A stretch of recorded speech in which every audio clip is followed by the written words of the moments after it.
Basis पढ़ रहे हैं और पहले 5 चैप्टर जो हैं वो बेसिकली इस पूरे सिलेबस की हमें बुनियाद समझा रहे हैं। और यहाँ से डायरेक्ट क्वेश्चन मतलब ऐसे नहीं आएगा कि इनमें से कोई चीज़ हमने एक्सप्लेन करनी है, बल्कि बिजनेस सिनेरियो में इन एरियाज़ के अंदर इफेक्ट्स आ रहे होंगे और हमने उन इफेक्ट्स को एवेल्यूएट करना है, उन इफेक्ट्स को हमने देखना है कि क्या कुछ हो रहा है।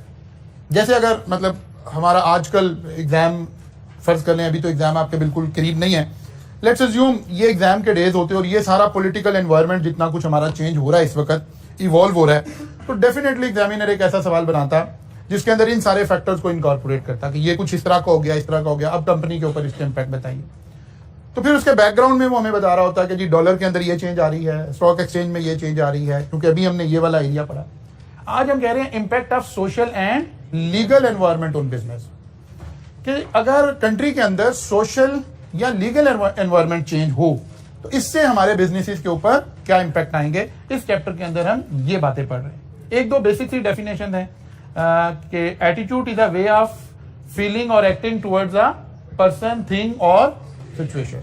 यानी हम ये कहना चाह रहे हैं कि माशरे में, जिस सोसाइटी में हम बिजनेस कर रहे हैं, वहाँ एटीट्यूड क्या है, यानी किसी इवेंट के ऊपर वो सोसाइटी कैसे रिएक्ट करती है। ठीक है ना। जैसे इंटरनेशनली खुदा ना खास्ता कोई तौहीन रिसालत का इवेंट हो तो हमारी सोसाइटी कैसे रिएक्ट करती है, ये थोड़ा डिफरेंट हो सकता है बाकी मुस्लिम दुनिया कैसे रिएक्ट करती है। इसका मतलब है कोई ऐसा इवेंट हो रहा है तो उसका हमारी बिजनेस कम्युनिटी के ऊपर इफेक्ट पड़ रहा होगा।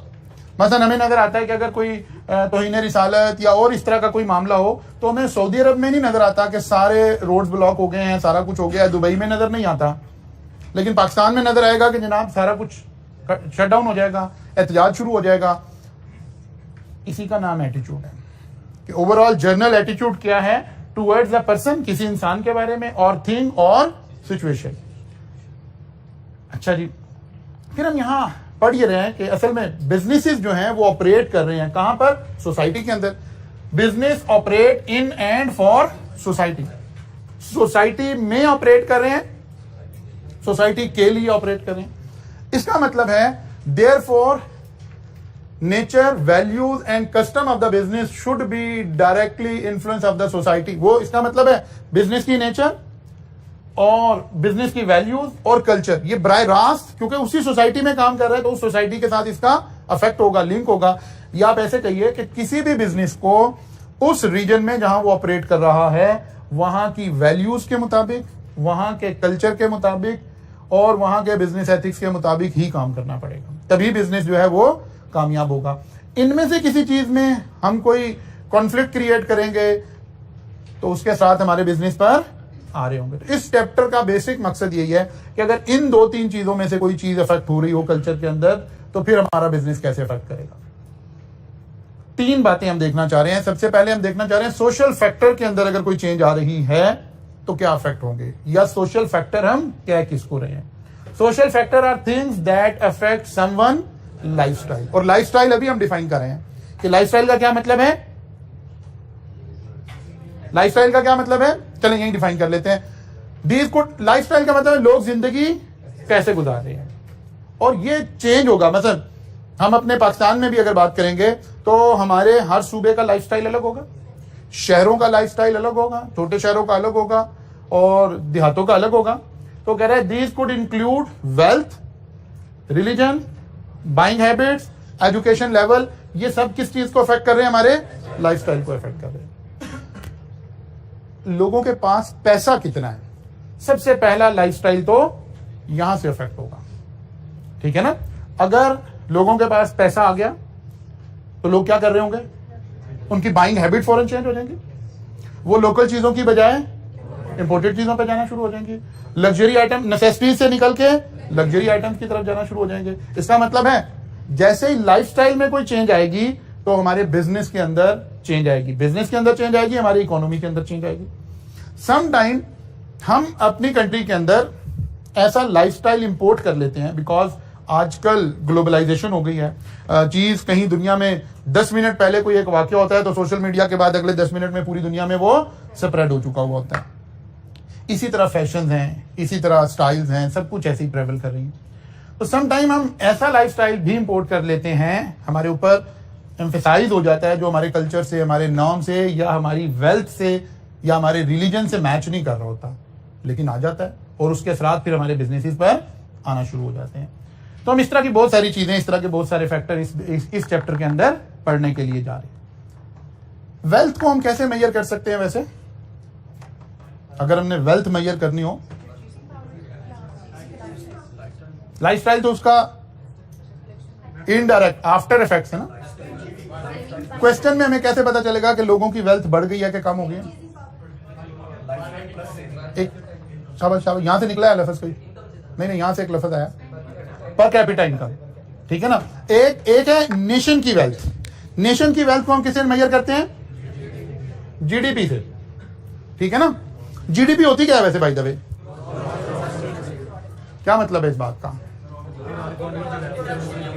कि हम आमतौर पर दो चीजें, जो चीजें हमने प्रोड्यूस की हैं उनकी सेल्स वैल्यू, और जो सर्विसेज हमने की हैं उनकी सेल्स वैल्यू, इसको अगर हम सम अप कर लें तो जीडीपी बन जाता है, ठीक है ना। अब क्योंकि जब भी हम कंपेयर करना शुरू करते हैं तो हमारी कोशिश होती है कोई ऐसी फिगर लें जो रिप्रेजेंट कर रही हो। मतलब बहुत सारे कंट्रीज होंगे जिनकी जीडीपी पाकिस्तान से कम होगी, लेकिन वो पाकिस्तान से अमीर मुल्क होंगे, पॉपुलेशन कम होगी। इसका मतलब है मेयर जीडीपी को कंपेयर करेंगे तो कोई बात समझ नहीं आएगी। तो फिर हम इसको क्या करते हैं, जीडीपी को कन्वर्ट कर लेते हैं किसमें? पर कैपिटा इनकम में। पर means ficus, capita mean head, यानी पर्सन कह लें बाबू से। पर कैपिटा मींस पर हेड कितनी इनकम आ रही है। तो यहां से वो कोई किसी ना किसी हद तक रेलिवेंट बन जाएगी, ठीक है। मसलन दो फैमिलीज हैं आपके पास, एक हमसाये में फैमिली रहती है, एक ये फैमिली है। इस फैमिली की, क्योंकि हम छोटी लेवल पे बात करें, इस फैमिली की 2 लाख रुपया इनकम है और इस फैमिली की 4 लाख रुपया इनकम है। यहां से हम कह रहे हैं ऐसे नहीं पता चल सकता कि कौन सी फैमिली के फाइनेंशियल हालात बेहतर हैं या खराब हैं, बल्कि देखना पड़ेगा यहां कितने अफराद रह रहे हैं। हम कह रहे हैं जी यहां 5 अफराद रह रहे हैं और यहां हम कह रहे हैं जी 12 अफराद रह रहे हैं। इसका मतलब है कौन सी फैमिली अमीर हुई? Per capita will define more appropriately कि हम कहां खड़े होंगे। इसका मतलब है अगर हमें कहना हो कि वेल्थ इंक्रीज हुई है तो फिर पर कैपिटा इनकम से पता चलेगा, जीडीपी से पता नहीं चल रहा होगा।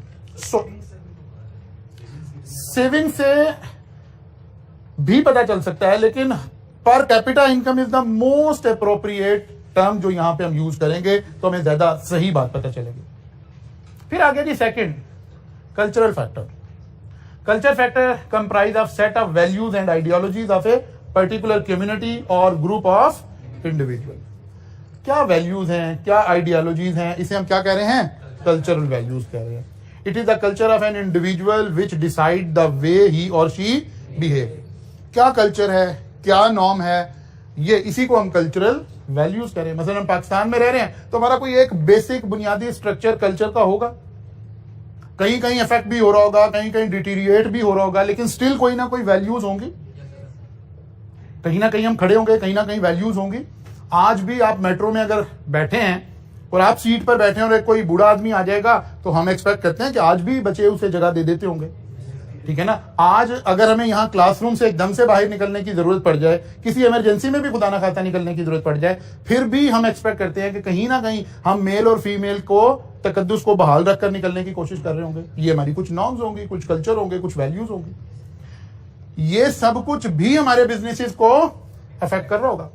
अभी बाद में 1 by 1 देखने में। फिर तीसरी चीज क्या आ गई? डेमोग्राफिक्स। डेमोग्राफिक्स का क्या मतलब है? पैटर्न ऑफ पॉपुलेशन, ठीक है ना। डेमोग्राफिक का क्या मतलब है? अगर आसान से हम बात करें, पैटर्न ऑफ पॉपुलेशन। वैसे डेमोग्राफिक का लफ्ज पॉपुलेशन की हर चीज के लिए इस्तेमाल होता है, ठीक है ना। यानी पॉपुलेशन के साइज के लिए, पॉपुलेशन की डेंसिटी के लिए, एज स्ट्रक्चर के लिए, बर्थ रेट के लिए, डेथ रेट के लिए, सेक्स रेशो, मेल फीमेल की रेशो क्या है, फिर मेल हैं तो किस एज में लोग पैदा हैं। जैसे हम एक बड़ा एज अ नेशन हम हमेशा एक बात कहते हैं कि जी हमारे यहाँ यूथ ज्यादा है और इसकी वजह से ही अच्छा ठीक होगी बात। तो यूथ ज्यादा है, कुछ कंट्रीज हैं जहां ओल्ड एज के लोग ज्यादा हैं। इन सारी बातों को एक्सप्लेन करने के लिए जो लफ्ज हम इस्तेमाल करते हैं दैट इज डेमोग्राफी। अब ऑब्वियसली डेमोग्राफी का तो सबसे ज्यादा इंपैक्ट होगा हमारे किसी भी बिजनेस के ऊपर। किसी बिजनेस के लिए कोई चीज अहमियत की हामिल होगी, किसी चीज के लिए कोई चीज अहमियत की हामिल होगी। मसलन वो तमाम बिजनेसेस जिनका ताल्लुक यूथ के साथ हो तो हम कहेंगे यार वो ज्यादा इस रीजन के अंदर फ्लोरिश कर सकते हैं, ठीक है। जैसे कि खाने पीने का, फास्ट फूड का, ये फुला, ये सारी चीजें ज्यादातर कौन यूज कर रहा है? यूथ यूज कर रही है, तो हम कहेंगे कि जनाब ये वाला बिजनेस ज्यादा बेहतर है। फिर पॉपुलेशन में हम अगर जेंडर की वो देखें, डिवाइड देखें, तो हम कहते हैं मोर देन 50% फीमेल्स हैं। इसका मतलब है अगर हम सिर्फ कोई मेल ओरिएंटेड बिजनेस करना चाहेंगे तो हमें लगेगा कि इसका मतलब है हाफ ऑफ द पॉपुलेशन हमारी टारगेट मार्केट है। फिर बार दफा हमें बिजनेसेस करने के बाद पता चलेगा कि यार हम पहले ठीक नहीं कर रहे थे, ठीक है ना, पहले हमने गलत ऑडियंस को अटैक किया था, फिर हमें लगा कि यार नहीं नहीं ये नहीं, ऐसे नहीं, ऐसे है। क्योंकि ये तीनों चीजें, सोशल फैक्टर, कल्चर, नॉर्म्स, ये सारा कुछ मिलकर हमें डिसाइड करेगा कि हमें क्या करना है। मसलन जुनैद जमशेद ने जब अपना बिजनेस शुरू किया जे डॉट से, तो ये एक फुली मेल ओरिएंटेड शॉप्स थी, ठीक है ना, फुली मेल ओरिएंटेड शॉप्स थी, और मेल के ड्रेसेस यहां पर मिलते थे, कुर्ते शुर्ते और ये शलवार कमीज वाले ड्रेसेस, पाकिस्तानी ड्रेस मिलते थे। लेकिन उन्हें कुछ अरसे के बाद दो बातों का अंदाजा हुआ, एक लाइफस्टाइल की वजह से या कल्चर कह लें उसे, और दूसरा डेमोग्राफिक की वजह से। यार more than 50% of the population तो हमारी कस्टमर ही नहीं है। फिर मेल की जो ड्रेसिंग नीड्स हैं वो उतनी हाई नहीं है जितनी फीमेल्स की हैं। मतलब मेल ये याद नहीं रख रहा होता कि मैं फलां मौके पे गया था तो उस वक्त भी ये कपड़े पहने हुए थे तो मतलब ये वाली मेमोरी मेल को अल्लाह ने दी नहीं हुई है, ठीक है ना। हम हैरान हो जाते हैं कि वो कोई 3 साल पहले, 2 साल पहले भी कोई गैदरिंग हुई हो तो वो हमारी वाइफ को या हमारी बहनों को उन्हें याद होता है कि नहीं ये कपड़े तो मैंने वहां पहने थे। अब वो याद कैसे रखते हैं? ये कोई गॉड गिफ्टेड टैलेंट है, ठीक है ना। तो जो फीमेल की ड्रेसिंग नीड्स हैं वो मेल से ज्यादा हैं, कॉस्टली भी है, सारा कुछ है। तो जे डॉट को बड़ी जल्दी एहसास हो गया कि यार ये काम मैंने गलत कर लिया, तो फिर उन्होंने मिक्सिंग शुरू कर दी, उधर चले गए। अच्छा, रिवर्स में भी है, रिवर्स में भी अगर हम जे डॉट की एग्जांपल ले रहे हैं तो रिवर्स में भी देखें, जैसे खादी ब्रांड आ गया, खवातीन का, प्योर खवातीन का ब्रांड आ गया। अब उन्हें लॉन्च करके, हालांकि वो बेहतरीन बिजनेस भी कर रहे हैं, सारा कुछ कर, लेकिन उन्हें एहसास हो रहा है कि यार वो फीमेल जो मेल्स के साथ आई हुई है शॉपिंग के लिए, तो वो जो बंदा कस्टमर वहां खड़ा है उसके रिलेटेड तो कोई चीज ही नहीं है यहां पर। अब वो रिवर्स में वो मेल लॉन्च कर रहे हैं। इसकी अंडरस्टैंडिंग, एटीट्यूड्स की अंडरस्टैंडिंग, कि जब एक फैमिली घर से शॉपिंग करने निकली है तो मेल भी कुछ खरीदने के लिए निकला है, फीमेल भी खरीदने के लिए निकली है, तो हम दोनों कस्टमर को क्यों एंटरटेन नहीं करें। Cultural effect, social factor, demographics, ये सारी हमें अंडरस्टैंड करनी पड़ेगी जब हम बिजनेस कर रहे होंगे। आपको बिजनेस में अपने कस्टमर का नॉलेज होना, उसके लाइफस्टाइल का नॉलेज होना, उसके कल्चर का नॉलेज होना, उसकी लाइकिंग एंड डिसलाइकिंग का नॉलेज होना, ये बड़ा अहम बात है। अब जब बिजनेस में होते हैं तो आप हर बात जो सही है वो नहीं कह सकते, बल्कि आपको अपने कस्टमर बेस को देखना पड़ता है। मतलब हम यूथ को पढ़ा रहे हैं, बहुत बड़ा रिस्क लेते हैं जब हम कोई सोशल मीडिया के ऊपर कमेंट कोई ऐसे डालते हैं जो कि यूथ जिसको लाइक नहीं कर रही होती, ठीक है ना। या हम क्लास में बिल्कुल बाइस्ड होकर गुफ्तगू नहीं कर सकते, हमें देखनी पड़ेगी कि कौन सी ऑडियंस बैठी हुई है।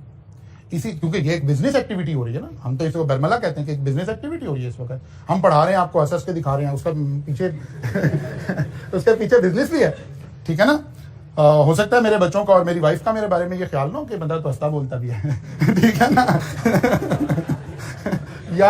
या मेरे बच्चों का मेरे बारे में ख्याल होना जरूरी नहीं है कि पापा से कोई भी चीज समझने चले जाएं तो वो बड़े डिटेल से समझाते हैं, स्लाइड्स बनाते हैं, सारा कुछ करते हैं, फिर हमें समझाते हैं।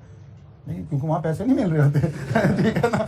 तो इसका मतलब है आपको अपनी ऑडियंस, अपने कस्टमर, उनके मुताबिक बिहेव करना पड़ रहा होता है। इसी को अंडरस्टैंड हम करना चाह रहे हैं कि किन किन फैक्टर्स को देखना। तो सबसे पहले आ गया जी attitudes and lifestyle. Attitude refer to a set of emotion, belief, behavior toward a particular object, person, thing or event। वही डेफिनेशन अब हम आगे ले आए जो हमने पहले पढ़ी थी कि जनाब इसको हम एटीट्यूड कह रहे हैं। Lifestyle is a way of living of individual, families and societies which they manifest in कॉपिंग with their physical, social and emotional. वो कह रहा है ये इसको हम लाइफस्टाइल कह रहे हैं। लोग जिंदगी कैसे गुजार रहे हैं, लोगों के रहने का तरीका क्या है, घरों में एज अ सोसाइटी, शहरों का माहौल हो रहा है, देहातों का माहौल हो रहा है, एक प्रोविंस का हो रहा है, दूसरे प्रोविंस का हो रहा है, इसको हम लाइफस्टाइल कह रहे हैं। वो कह रहे इसको हमें समझकर फिर क्या करना है, हमने देखना है ये कौन से फैक्टर हैं जो हमारे कहीं पर आएंगे और उसका इंपैक्ट हमारे बिजनेस पर क्या आ रहा होगा। वो कह रहे ये जो दो चीजें ना, एटीट्यूड एंड लाइफस्टाइल, ये अफेक्ट करेंगी इन सारी बातों से। मसलन एजुकेशन, एजुकेशन हमारे लाइफस्टाइल को अफेक्ट करता है कि नहीं करता? करता है, हर एंगल से करता है, हमारे एटीट्यूड को भी रिफ्लेक्ट करता है। वो कहता है कि ये दोनों चीजों के ऊपर अफेक्ट आएगा एजुकेशन लेवल से। एजुकेशन इंक्रीज हो रही है तो लाइफस्टाइल और हो जाएगा, एटीट्यूड्स और हो जाएंगे, और अगर ज्यादा एजुकेटेड सोसाइटी नहीं है तो फिर किसी और तरह से आप काम कर रहे होंगे। इसका मतलब है कंट्री के अंदर क्योंकि लाइफस्टाइल या एटीट्यूड मेरे बिजनेस को अफेक्ट कर रहा है, इसका मतलब ये हुआ इनडायरेक्टली कि एजुकेशन लेवल मेरे बिजनेस को अफेक्ट कर रहा है। अब देखना यही है किस बिजनेस पे पॉजिटिव इफेक्ट डाल रहा है और किस बिजनेस पर नेगेटिव इफेक्ट डाल रहा है। मसलन जी, पॉजिटिव इंपैक्ट किस बिजनेस पे डल रहा होगा? राइस पे डल रहा होगा। अच्छा, राइस को निकाल के भी थोड़ी एग्जांपल सोचनी है हमें जी। वो तो एक ही बात होगी, हम इसे दो अलग अलग नहीं समझते, ठीक है ना। हम उसे अपनी ही ब्रांच समझते हैं। वो हमारे ही बड़े पुराने कोलीग और बहुत अच्छे और बड़े कीमती दोस्त वहां गए हैं, तो इसलिए हम उसे कंपेटिटर तस्वीर नहीं करते। इस सेक्टर से निकल के बात कर लेते हैं तो आसानी रहेगी जी। और सोचिए, आपने ऐसे बिजनेसेस सोचने हैं जिसमें एजुकेशन बढ़ने से पॉजिटिव इंपैक्ट आएंगे। पहले इसको सोचते हैं। Stationery is a very good example, books का business is a very good example, laptop, ये सारी डिवाइसेस, ये ऑनलाइन सर्विसेज प्रोवाइड करने वाले लोग, ठीक है ना, आईटी एक्सपर्ट्स। एजुकेशन लेवल बढ़ रहा है तो इन सब की जरूरत बढ़ रही है। ऐसे ही है। नेगेटिव इंपैक्ट सोचते हैं। नेगेटिव इंपैक्ट, एजुकेशन का मतलब क्या है? एक तो तालीम है, एक दूसरा मतलब है अवेयरनेस, ठीक है ना। एजुकेशन का सिर्फ ये मतलब नहीं है कि जी डिग्री कहां से ले ली है, बल्कि अवेयरनेस भी एक उसका मीनिंग हो सकता है। हेल्थ के बारे में जितनी अवेयरनेस बढ़ती जाएगी, जितने लोग हेल्थ कॉन्शियस होते जाएंगे, उतने ही वो बिजनेसेस जो हेल्दी चीजें प्रोवाइड नहीं कर रहे हैं उनके बिजनेस को उतना ही थ्रेट होगा, ठीक है। उनके बिजनेस को उतना ही थ्रेट होगा। Like cold drinks, energy drinks, ये फास्ट फूड, ये फ्रोजन आइटम्स। अगर हम अवेयरनेस लेवल हेल्थ का इंक्रीज करें तो इनके बिजनेसेस डाउन होना शुरू हो जाएंगे, ठीक है ना। तो इस तरह इसका मतलब ये हुआ कि कुछ बिजनेसेस पर एजुकेशन का पॉजिटिव इंपैक्ट आएगा और कुछ बिजनेसेस पर नेगेटिव इंपैक्ट आएगा। ग्लोबलाइजेशन, ग्लोबलाइजेशन से क्या मुराद है? जो हम एक पुराना घिसा सा लफ्ज अब यूज कर लेते हैं तो बहुत पुराना हो गया कि वर्ल्ड क्या हो गया, ये ग्लोबल विलेज बन गई। तो जितनी ग्लोबलाइजेशन इंक्रीज हो रही है, कुछ बिजनेसेस के लिए तो बहुत फायदा हो रहा है, ठीक है, बहुत फायदा हो रहा है कि बच्चे क्या कर रहे हैं जी, पाकिस्तान में बैठकर थोड़ा सा लर्न कर लेते हैं, कोई एक आधी स्किल छोटी मोटी, और फिर अपनी सर्विसेज को दुनिया भर में सेल कर रहे। और जिस बच्चे को ये जरा सा भी कहीं से उसने आर्ट कोई सीख लिया, कोई एक आधी चीज भी सीख ली, क्योंकि बाहर से डॉलर्स में पैसे आ रहे होते हैं, तो कहता सर मैं तो 2 लाख रुपया कमा रहा हूं, क्योंकि $1000 भी कमा लिया उसने तो बस मौज हो गई। $500 भी कमा लिए तो एक रीजनेबल अमाउंट आनी शुरू हो गई। तो बहुत सारी चीजों के पॉजिटिव इंपैक्ट है ग्लोबलाइजेशन की वजह से। कि मेरी अगर कोई सर्विस है और मैं लाहौर में बैठा हुआ और मैं अज्यूम कर लूं मैं आज तक लाहौर से बाहर कभी नहीं गया, तब भी मेरा कस्टमर कनाडा में बैठा है, यूके में बैठा है, सऊदी अरब में बैठा है, दुबई में बैठा है। तो ग्लोबलाइजेशन के बहुत सारे बिजनेसेस के ऊपर पॉजिटिव इंपैक्ट है, ई कॉमर्स के और ये सारी चीजों के, ठीक होगी बात। और कुछ चीजों पर नेगेटिव इंपैक्ट है। इसकी रिवर्सल साइड क्या है कि कुछ बिजनेसेस ऐसे हैं जो ग्लोबलाइजेशन होने की वजह से उसमें कंपटीशन इंक्रीज हो गया। तो पहले उन्हें शेल्टर हासिल था, वो लोकल बिजनेस से, बाहर की चीजें आती नहीं थी। अब जनाब लोग बिल्कुल बाहर से फॉरेन से चीजें मंगवा लेते हैं। इसका मतलब ये हुआ कि दोनों पॉजिटिव एंड नेगेटिव दोनों इंपैक्ट आएंगे हमारे इस सारे बिजनेसेस के ऊपर भी। अर्बनाइजेशन का क्या मतलब है? शहरों में आबादी के आने को हम कहते हैं अर्बनाइजेशन हो रही, ठीक है। इकोनॉमिक्स या जो सोसाइटीज हैं वो रूल्स तो हमें कहते हैं हमें शहरों में लोगों को आने से रोकना चाहिए, ठीक है ना। और ये कोई बहुत बड़ा आर्ट नहीं है। आप हर डिस्ट्रिक्ट के अंदर एक बेहतरीन हॉस्पिटल दे दें, एक कॉलेज यूनिवर्सिटी दे दें, लोग वहां रुकना शुरू हो जाएंगे। फिर रही सही कसर, मतलब वो बल्कि वो काम लोग खुद ही कर लेंगे। अगर लोग वहां रुकना शुरू करेंगे तो कोई, अभी तो 1-2 लोग ऐसे हैं ना, मलक रियाद और इस तरह के, इस तरह के हजारों लोग पैदा हो जाएंगे कि हर शहर देहात के अंदर भी एक अच्छी सोसाइटी बना दें जहाँ रहने का माहौल इस जैसा ही हो, मोर और लेस ऐसा हो, तो जाहिर है लोग वहीं रुक जाएंगे। ये प्रेशर शहरों के अंदर कम हो जाएगा। लेकिन अर्बनाइजेशन की वजह से बहुत सारे बिजनेसेस बेनिफिशरीज हैं।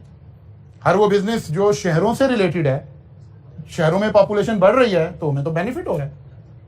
अगर पूरे पाकिस्तान में सीए के कॉलेजेस खुल जाएं तो जाहिर है फिर हमारे पास ये रश नहीं होगा। अगर नहीं खुल रहे हैं तो फिर हमें इसका एक बेनिफिट हो रहा है। लेकिन कुछ बिजनेसेस ऐसे होंगे जिनको नुकसान हो रहा होगा, मतलब वो तमाम बिजनेसेस जिनका ताल्लुक देहात से है उन्हें नुकसान हो रहा है। ये कस्टमर देहात का था जो शहरों में ट्रांसफर होकर यहां आ गया। सोशल मीडिया आप लोगों की जान जिंदगी, ठीक है। सोशल मीडिया के बहुत सारे फायदे हो रहे हैं। अवेयरनेस आ रही है, हर शख्स को एक्सप्रेशन ऑफ जो है वो उसकी आज़ादी मिल रही है, एक्सप्रेशन ऑफ स्पीच मिल रही है। हर बंदा अदाकार बन गया, हर बंदा फिलोसफर बन गया। ये सारी एक साइड है। लेकिन हम देख रहे हैं कि बिजनेस के ऊपर क्या इंपैक्ट आया। मार्केटिंग टेक्निक, डायरेक्टली हम कस्टमर तक अप्रोच कर पा रहे हैं। पहले हम इतनी टारगेटेड मार्केट नहीं कर पाते थे। अब टेक्नोलॉजी की बेस पर बेहतरीन टारगेटेड मार्केट, क्योंकि ये सारे एल्गोरिदम से और उससे चल रही हैं, ये टेक्नोलॉजिकल प्रोडक्ट हैं, तो बिल्कुल जो कस्टमर हमारा है हम डायरेक्ट अपना मैसेज उस तक पहुंचाने में कामयाब हो रहे हैं। मसलन आज आप अपने व्हाट्सएप पर एक पिक्चर लीजिए अपने ग्लासेस की और उसे किसी अपने दूसरे दोस्त को भेज दें, व्हाट्सएप कर दें, बस। फिर देखें तमाशा आपकी फेसबुक के ऊपर क्या होगा। अगले 10 दिन तक आपको ग्लासेस की ऐड आना शुरू हो जाएंगी। या आप शूज की पिक्चर लेकर एक जरा पिक्चर सेंड कर दें किसी को, तो फिर देखिएगा आपको शूज की जहां जहां सेल लगी हुई है वो सारी आपको नजर आनी शुरू हो जाएंगी। बिकॉज एल्गोरिदम से हम यही काम ले रहे हैं कि आपका ट्रेंड क्या है, आप किस तरह की चीजें देख रहे हैं। आप सोशल मीडिया को देखते देखते आप भले उस ऐड को खोलें भी ना, आप अपनी स्क्रीन पर अगर रुके हैं 2 सेकंड के लिए तो एल्गोरिदम इसको भी रीड कर रहा है कि आप किस चीज पर रुके थे। उस तरह की एड्स फौरन आपको दिखाना शुरू कर देगा। तो जाहिर है इसकी वजह से हमें बहुत ज्यादा बेनिफिट हुआ। बिजनेसेस को डायरेक्ट अप्रोच मिल गई उस बंदे तक जिस तक वो अपनी प्रोडक्ट पहुंचाना चाह रहे हैं, जो उसकी तलाश में है। पहले उसे क्या करना पड़ रहा था, पब्लिक एट लार्ज पे अपना मैसेज देना पड़ रहा था, मेन स्ट्रीम मीडिया के जरिए, होर्डिंग्स के जरिए, सारों के जरिए। अब सोशल मीडिया के बाद हम रेलिवेंट मार्केट को अपनी एडवर्टीजमेंट दिखा रहे हैं। वहां हम जेंडर भी सिलेक्ट कर सकते हैं, एज भी सिलेक्ट कर सकते हैं, आपका एटीट्यूड भी सिलेक्ट कर सकते हैं। इसी वजह से ये सारा काम उधर बहुत ज्यादा ट्रांसफर हो रहा है। तो ये इसके पॉजिटिव साइड्स आ गए। नेगेटिव साइड क्या है जी, कंपटीशन इंक्रीज हो गया है, अवेयरनेस बहुत ज्यादा बढ़ गई है। कस्टमर ने एक चीज लेनी होती है, उसके पास एक लंबी लिस्ट आ जाती है कि ये भी अवेलेबल है, ये भी अवेलेबल है, ये भी अवेलेबल है। और कंपटीशन हमेशा सर्विस और क्वालिटी को इंप्रूव करता है। कस्टमर के लिए हमेशा कंपटीशन बेनिफिशियरी होता है। आप लाइफ साइकिल आगे पढ़ेंगे चल के अगले चैप्टर में कि जब भी कोई नई प्रोडक्ट आती है, कोई टेक्नोलॉजिकल प्रोडक्ट आती है, तो वो कुछ अर्सा जो उसमें लीड कर रहे होते हैं उनके पास एक कुशन होता है कि वो उसमें बेनिफिट उठा लें, प्रीमियम प्राइस पर चीजें सेल कर लें। लेकिन फिर आगे जैसे ही चीज मकबूल हो जाएगी फिर कंपटीशन आना शुरू होगा, प्राइस कम होनी शुरू हो जाएगी, कस्टमर का फायदा होना शुरू हो जाएगा। आप सब लोग उसके एग्जाम्पल हैं, ठीक है ना। जैसे ऑनलाइन एजुकेशन में कंपटीशन क्रिएट हुआ, प्राइसेस नीचे आना शुरू हो गई, आपके पास एक लंबी लिस्ट आना शुरू हो गई कि अच्छा यार ये टीचर भी है, ये टीचर भी है, ये भी है। आप बैठे लाहौर में, आप कराची के टीचर्स को भी जानते हैं, हम पढ़ा लाहौर में रहे हैं, हमारे कस्टमर कराची में भी बैठे हैं। तो ये सारा किसकी वजह से हो रहा है, सोशल मीडिया की वजह से हो रहा है। और अगर आप अपनी सारी बात करें तो सोशल मीडिया के आगे ब्रैकेट में क्या लिख लें, CS स्टार लिख लें। अच्छा जी। एडवांसमेंट इन टेक्नोलॉजी, जैसे जैसे टेक्नोलॉजी में एडवांसमेंट होगी तो कुछ बिजनेसेस हैं उनके ऊपर बड़ा पॉजिटिव इंपैक्ट आएगा, ठीक है। जो टेक्नोलॉजी से जुड़े हुए बिजनेसेस हैं, जो टेक्नोलॉजी की एडवांसमेंट का बेनिफिट उठा रहे हैं, फायदा हो रहा है उन्हें। और कुछ बिजनेसेस ऐसे होंगे जो अफेक्ट हो रहे होंगे। जैसे ही टेक्नोलॉजी आ जाएगी तो जाहिर है वो जो नॉन टेक्नोलॉजिकल प्रोडक्ट थी वो पीछे एलिमिनेट होना शुरू हो जाएगी, उसके लिए डिसएडवांटेज हो जाएगा, लेकिन टेक्नोलॉजिकल प्रोडक्ट्स के लिए बेनिफिट हो जाएगा। एडवर्टीजमेंट के जो मीन्स हैं, जो जराए हैं, ये भी तो इम्पैक्ट कर रहे हैं, कि आज आपके पास अगर कोई भी टैलेंट है, आप अपनी स्ट्रेंथ एक अपना, आगे जाके हम पढ़ेंगे सॉर्ट एनालिसिस करना, अपनी स्ट्रेंथ्स को देखना।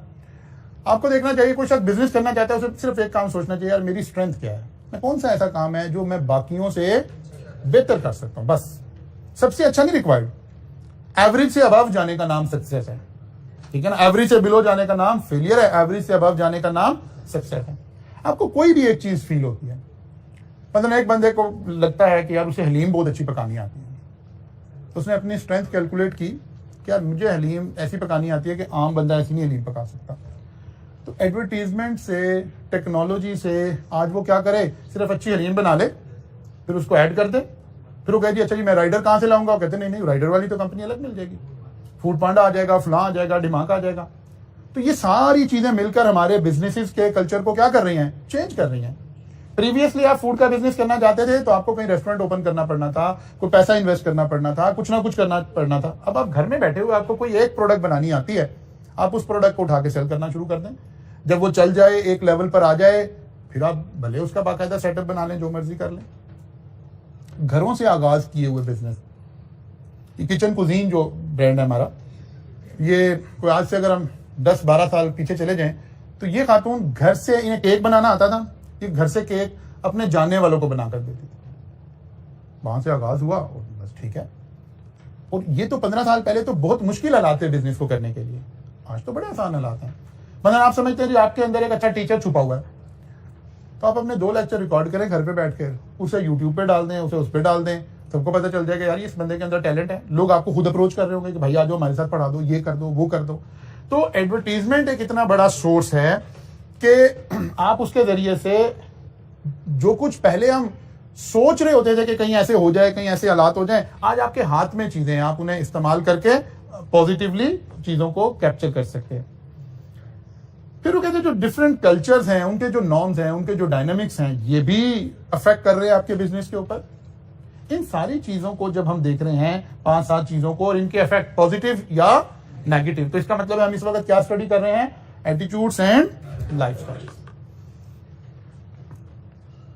सोशल वैल्यूज, सोशल वैल्यूज हम किसको कह रहे हैं जी? Social values include common behaviour of a society that expressively or implicitly determine the boundaries of what is permissible, prohibited, acceptable, undesirable। वो कह रहे हैं सोशल वैल्यूज का मतलब ये 4 चीजें हर बंदे को खुद पता है जब वो उस माशरे में रह रहा है। कौन सी 4 कहते हैं? परमिसिबल, क्या चीजें मुझे करना अलाउड है as a society, as a माशरा, कोई इसको बुरा नहीं कह रहा होगा, परमिसिबल। प्रोहिबिटेड, प्रोहिबिटेड का क्या मतलब होता है? मना की हुई है। और कैसे मना की हुई है? कभी भी अलाउड नहीं है। प्रोहिबिटेड का मतलब होता है ये बात किसी हालत में भी अलाउड नहीं है। एक्सेप्टेबल का मतलब है काबिल कबूल है। अनडिजायरेबल का मतलब है लाइक नहीं की जाएगी, हाँ आप करेंगे तो शायद उतना मामला नहीं होगा, लेकिन अनडिजायरेबल है, ऐसा ना होता तो बेहतर है। वो कहते हैं ये 4 बातें हर आदमी को पता है। अब कोई बिजनेस आके ऐसा काम शुरू करे जो इन 4 वैल्यूज से टकरा रहा हो, तो बड़ा सक्सेसफुल बिजनेस होगा? नहीं होगा। हमें अपने माशरे की सोशल वैल्यूज के मुताबिक बिजनेस करना चाहिए। हर सोसाइटी के कोई नॉर्म्स होंगे, कोई रिलीजियस नॉर्म्स होंगे, कोई कल्चरल नॉर्म्स होंगे, कोई और नॉर्म्स होंगे, लेकिन इन 4 हेड के अंदर उसे बाउंड्रीज का पता हो कि क्या परमिसिबल है और क्या परमिसिबल नहीं है, क्या प्रोहिबिटेड है, क्या एक्सेप्टेबल है, क्या अनडिजायरेबल है। इसके अंदर रह के बिजनेस करेंगे तो फिर आप कामयाब होंगे, और अगर इनसे टकराएंगे तो आप अपने बिजनेस को नुकसान पहुंचा रहे होंगे। बल्कि अगर कभी आपके ऊपर कोई छाप भी लग जाए, कहीं से कोई इस तरह की कोई बात फैला दे आपके बारे में, तो आपको काउंटर करना पड़ेगा बिजनेस में कि यार इन 4 चीजों को मैं साथ लेके चल रहा हूं, मैं इनसे टकरा नहीं रहा हूं। शैजान बेकरी के बारे में एक टाइम था कि इनके ऊपर ये टैग लगना शुरू हुआ कि ये कादियानियों की है, ठीक है ना। अब मैं आपको समझाने के लिए कह रहा हूं, रिलीजन को डिस्कस नहीं कर रहा। तो आप देखिए कि अब भी शैजान बेकरीज की जो मेन बेकरीज हैं, वहां आपको बड़ी बड़ी हदीसें लिखी हुई नजर आएंगी, ला नबी आबादी और फुला, वो खत्म नबूवत से रिलेटेड आपको उनके शॉप के अंदर लगी हुई चीजें नजर आएंगी। वाई? एक टैग लगा, उन्हें लगा कि यार ये बाउंड्रीज हमारी क्या हो रही हैं, क्रॉस हो रही हैं, लोगों को परसेप्शन दी जा रही है कि हम इन बाउंड्रीज में नहीं है, तो वो उसे काउंटर कर रहे हैं कि यार नहीं ऐसे नहीं है। अब वो बाकी क्या है क्या नहीं वो अल्लाह ताला जानता होगा, लेकिन हम बिजनेस के एंगल से देख रहे हैं कि बिजनेस को काउंटर करना पड़ रहा है कि ये बात ऐसे नहीं ऐसे है। जब ये नया हमारे कंट्री के अंदर बीबी जॉन चिकन के नाम से चिकन का प्लांट लगा, तो लोगों के अंदर एक बात फैला दी गई कि यार ये तो, क्योंकि ये मशीन ऑटोमेटेड प्लांट पाकिस्तान में नए अभी आने शुरू हुए थे, तो कल्चर के अंदर एक बात फैला दी कि ये तो जी वो अमेरिकन स्टाइल में करंट के जरिए से ज़िबा करते हैं, तो ये तो हलाल ही नहीं है, प्रोहिबिटेड। हम सारा दिन सूद खा लेंगे, आराम खा लेंगे, करप्शन कर लेंगे, लेकिन गोश्त के हलाल हराम पे हम काफ़ी तवज्जो देते हैं कि ठीक है ना, सोर्स ऑफ इनकम के हलाल हराम पे इतनी तवज्जो नहीं देते, गोश्त के हलाल हराम पे देते हैं। तो ये प्रोहिबिटेड वाले में आ गया। तो उन्हें बाकायदा तौर पर ऐड चलाना पड़ी जिसके अंदर उन्होंने दिखाया कि कैसे ये प्रोसेस हो रहा है, किस तरह से ये हो रहा था। मैं उस वक्त अभी ऑडिट फर्म अपनी चला रहा था, तो मेरे पास इनकी कंसल्टेंसी थी एट दैट टाइम। तो मैं कई दफ़ा प्लांट पे गया हुआ था, तो मैं फिजिकली देख के आया था कि हाँ ऐसा हरगिज़ नहीं है, बल्कि वहाँ बंदे रखे हुए हैं, वो बर्ड को हैंग करते हैं और उसके बाद 4-5 लोग हैं जो मुसलसल तकबीर पढ़ते हैं और मैनुअली हाथ से एक एक बर्ड को ज़िबा करते हैं। लेकिन जब ये बात फैली तो उन्हें पूरी ऐड बना के दिखानी पड़ी कि नहीं हमारी फैक्ट्री में काम ऐसे हो रहा है। उन्हें ये कहना पड़ा कि जनाब फला डेज जो है हमने ओपन हाउस रखा हुआ है, कोई आके देखना चाहता है तो देख लो। बिकॉज आप इन 4 लिमिट को क्रॉस करके बिजनेस नहीं कर सकते। तो बिजनेस को इन बाउंड्रीज को मेंटेन रखना है, ठीक है ना। बिजनेस को इन बाउंड्रीज को देखना पड़ेगा कि परमिसिबल बातें क्या हैं, प्रोहिबिटेड बातें क्या हैं, एक्सेप्टेबल क्या है और अनडिजायरेबल क्या है। वो कहते हैं जी हर बंदे को ये वैल्यूज ऑलरेडी पता हैं, ठीक है ना, इसलिए इनके ऊपर हमें कोई ज्यादा मेहनत करने की जरूरत नहीं है। वो कहते हैं जो हमारी बिजनेस की ये 3-4 चीजें हैं ना, ये इन 4 बातों के ताबे होने चाहिए। यानी मेरी बिजनेस की policies permissible, prohibited, acceptable, undesirable, इनके बाउंड्रीज के दरमियान में होनी चाहिए। मेरी प्रोडक्ट्स भी ऐसी होनी चाहिए। यानी अगर हम मुस्लिम माशरे में रह रहे हैं तो यहाँ हलाल हराम की तमीज चाहिए, तो मेरी बाउंड्रीज इसके अंदर होनी चाहिए। मैं अगर मीट प्रोवाइड कर रहा हूं या कोई भी प्रोडक्ट प्रोवाइड कर रहा हूं तो मेरी जो प्रोडक्ट्स हैं वो हमारी इन प्रोहिबिटेड आइटम में शामिल नहीं होनी चाहिए, इसके अंदर अंदर रहनी चाहिए। मेरी पॉलिसीज भी ऐसी होनी चाहिए। मार्केटिंग पिच भी प्रोडक्ट की ऐसी होनी चाहिए कि उन नॉर्म्स के अंदर अंदर रह के काम कर रहे। आपको खुदा ना खास्ता किसी प्रोडक्ट की मार्केटिंग पिच ये नजर आए कि यार की तो उन्होंने अपनी प्रोडक्ट की एडवर्टीजमेंट है, लेकिन यार इन्होंने अनडिजायरेबली मेरे रिलीजन को हिट करने की कोशिश की है, क्या आप वो प्रोडक्ट खरीदने जाएंगे? नहीं जाएंगे। हमें इवन एड बनाते हुए, मार्केट पिच बनाते हुए भी देखना पड़ेगा कि ये उन बाउंड्रीज के साथ तो नहीं टकरा रही है। हाँ, ये बाउंड्रीज वक्त के साथ साथ थोड़ी बहुत चेंज हो रही हैं, इन्फ्लुएंस हो रही है, ग्लोबलाइजेशन के साथ थोड़ा सा इंपैक्ट आ रहा है, लेकिन खत्म नहीं हो गई है कि कोई बाउंड्री नहीं है जी जो मर्जी कर ले, ऐसा नहीं हो रहा है। पर्टिकुलरली जो रिलीजियस कंट्रीज हैं, चाहे उनका किसी भी रिलीजन से ताल्लुक है, वो अपने रिलीजन पे कोई बात सुनने के लिए तैयार नहीं है। नॉर्मली ये 4 बातें रिलीजन से ज्यादा ड्राइव हो रही हैं। तो कह रहे हैं कि अच्छा जी, स्टेक होल्डर, रिलेशनशिप ऑफ ए, कौन स्टेक होल्डर है? वो कहते हैं ये सोचने से पहले भी सोशल वैल्यूज को देखना पड़ेगा। मतलब आप तस्वुर करें जरा, आपको ज्यादा अच्छी बात समझ आ जाएगी।